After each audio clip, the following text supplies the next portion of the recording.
오늘 시편 52편을 읽으면서 여러분들 제일 위에 표제어가 붙어 있고 이 시편이 어떤 상황 속에서 다윗이 하나님 앞에 올려드린 신앙의 고백이 되는가라고 하는 것을 알려주고 있습니다. 오늘 말씀은 다윗이 사울의 창끝을 피하여 제사장 아히멜렉을 찾아가는 것이죠.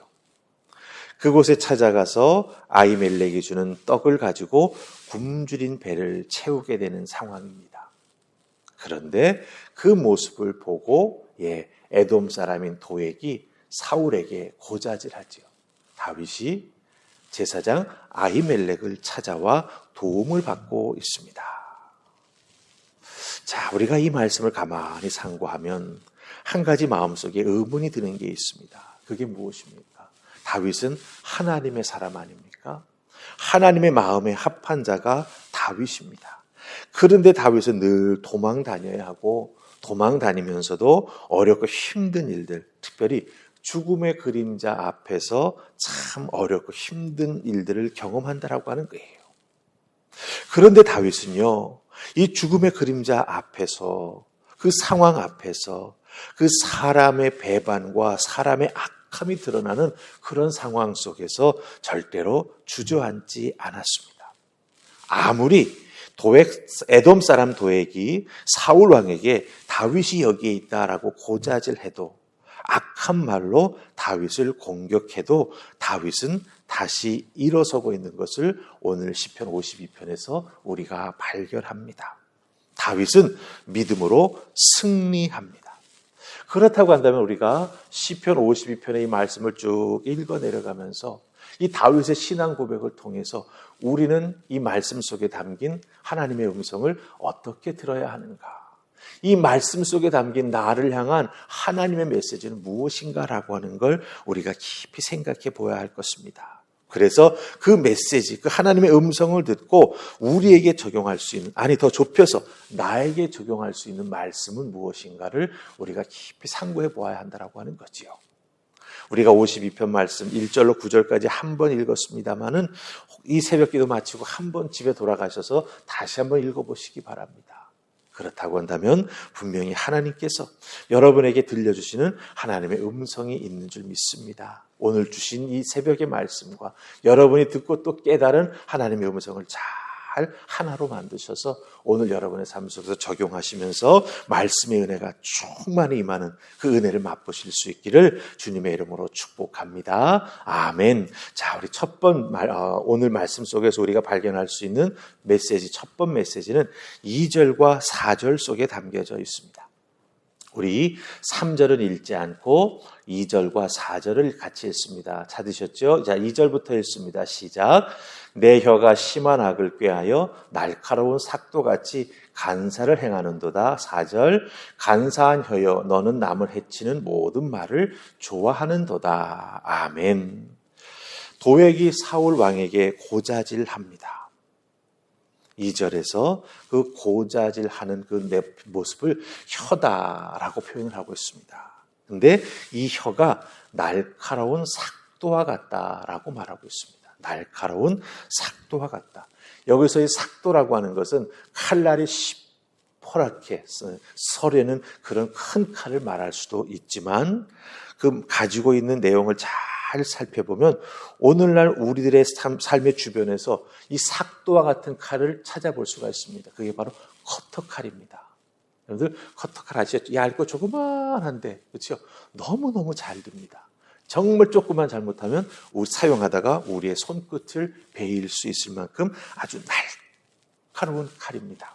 그게 바로 삭도라고 하는 칼의 의미가 된다라고 하는 거예요. 그런데 이 도액이라고 하는 사람이 그 혀를 가지고, 즉 말하는 그 언어 생활이 이 시퍼런 날이 살아있는 삭도와 같다.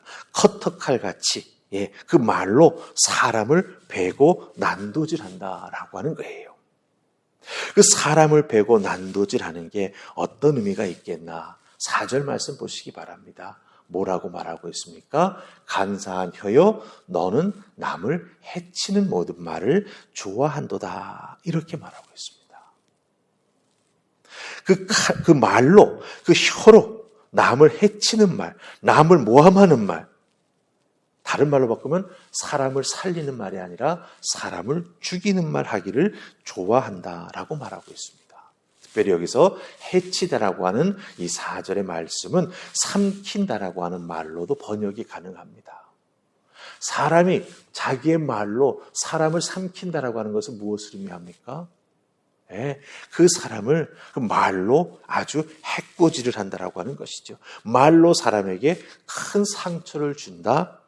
더 나아가서는 그 말로 자기의 먹잇감을 만들고 조롱한다라고 하는 의미를 담고 있다라고 하는 거예요.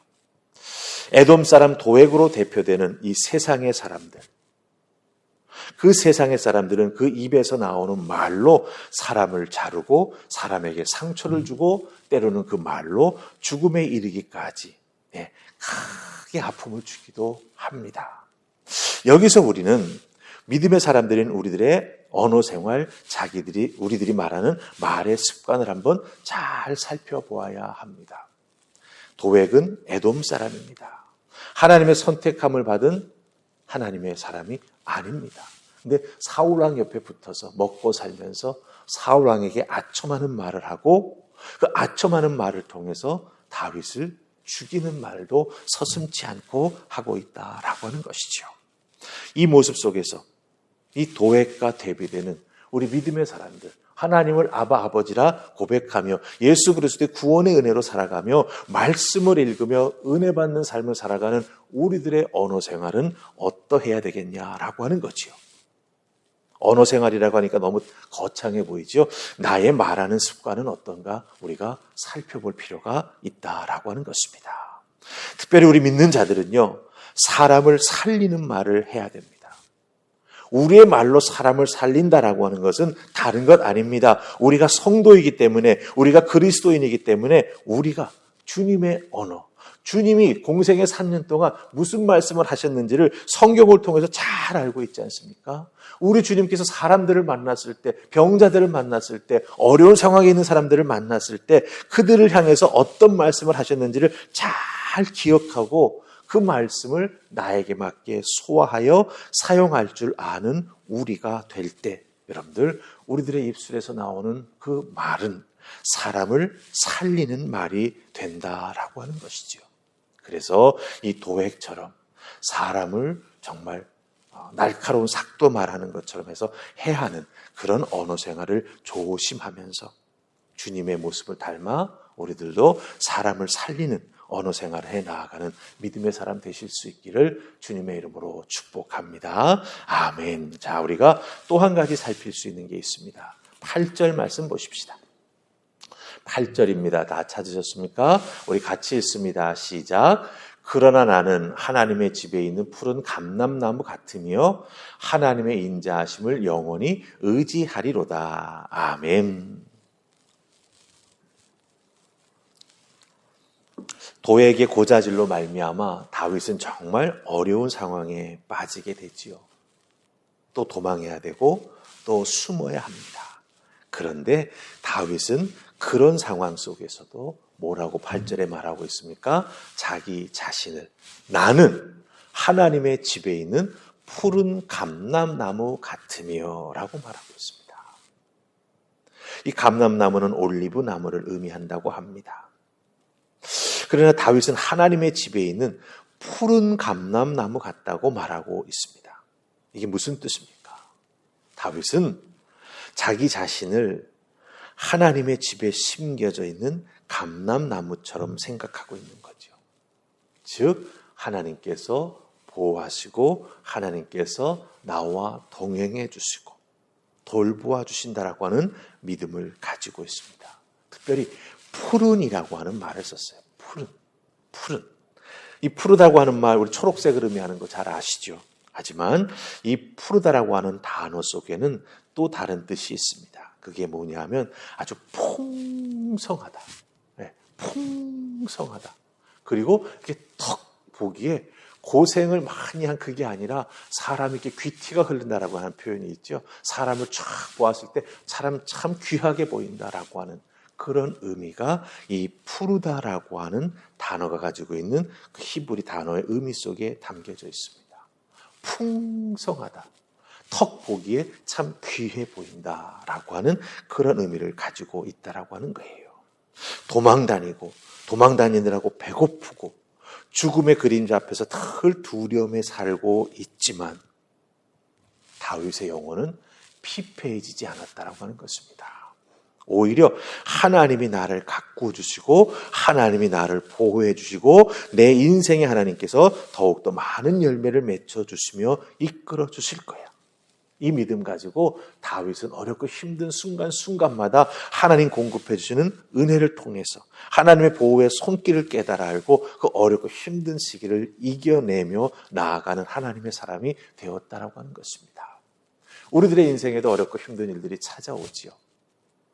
그때 여러분들은 그 어렵고 힘든 일들을 어떻게 이겨나가십니까? 다윗처럼 고백하시기 바랍니다. 내가 믿는 하나님이 나를 하나님의 전에 심어주셔서 그 하나님 성전에서 솟아나는 은혜와 하나님의 임재와 하나님의 말씀의 보호하심을 통해서 나를 푸르른 믿음의 감람나무 같이 보호하시고 자라나고 열매 맺게 해주실 거야. 이 믿음 고백하시면서 하나님 한 분만 의지하며 살아갈 때 우리들 주변에 도액 같은 사람이 있다 할지라도 그 입에서 나오는 말이 내 마음을 상하게 하고 내 감정을 상하게 하고 나를 아무리 힘들게 한다 할지라도 우리는 이겨낼 수 있습니다. 이겨낼 수 있습니다. 악한 말을 하는 사람을 향해서 오히려 주님의 마음을 가지고 그 영혼을 돌보아주는 말, 그 영혼을 위해서 기도할 수 있는 우리, 그리고 나 자신을 지켜내는 그런 믿음 가지고 하나님 앞에 나아가 귀한 믿음 생활하며 은혜 받는 하나님의 사람이 될 수 있다라고 하는 것 꼭 기억하시고 이 시편 52편의 두 가지 포인트를 꼭 기억하십시오. 사람을 살리는 말을 하자. 아무리 어렵고 힘들어도 하나님은 나를 하나님의 품에 안아주신다. 하나님의 성전에 심어주신 나는 푸른 감람나무와 같은 믿음의 존재다. 꼭 기억하시고 감사하며 또한 승리하는 삶 살아가는 여러분 되시기를 주님의 이름으로 축복합니다. 아멘. 기도하십시다. 좋으신 하나님 은혜 감사합니다. 오늘 주신 말씀 속에서 다윗의 인생에 고난이 찾아오고 사람으로 인해서 어렵고 힘든 일을 당하지만 다윗은 그 모든 것을 믿음으로 이겨내며 자기 자신에게 감사와 축복의 통로가 될 수 있도록 바꾸어 나아가는 것을 발견하게 됩니다. 우리들도 이 다윗의 귀한 모습, 그 귀한 믿음 잘 배우고 그 믿음 우리 것으로 만들어갈 수 있도록 주여 도우시되 특별히 우리들의 입에서 툭툭 튀어나오는 우리들의 잘못된 언어 습관이 있다라고 한다면 하나님 바꿔주시고 하나님을 영화롭게 하며 생명을 살리는 말, 그 언어를 구사하는 우리가 될 수 있도록 우리의 속사람을 주장하여 주시옵소서. 우리는 주의 성전에 심겨진 푸른 감람나무입니다. 주의 은혜를 공급받기에 날마다 푸르게 살아가며 성장해 나아갑니다. 이 믿음 가지고 오늘 하루도 승리하며 나아가는 우리 모두가 될 수 있기를 소원하옵고 예수님 이름으로 기도하옵나이다. 아멘.